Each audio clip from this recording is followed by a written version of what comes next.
নীলুফার চৌধুরী মনি। অবশেষে জাতীয় সংসদের সংরক্ষিত নারী আসনে মনোনয়ন পাওয়া প্রার্থীদের চূড়ান্ত তালিকা প্রকাশ করল বিএনপি। নিপুণ Roy Chowdhury.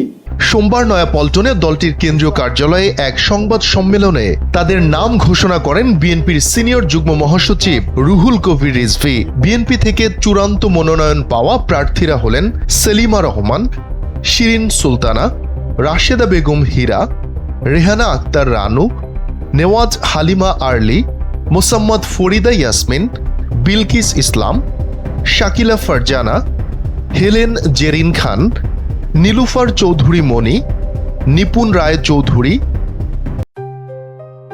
JBS holdings limited,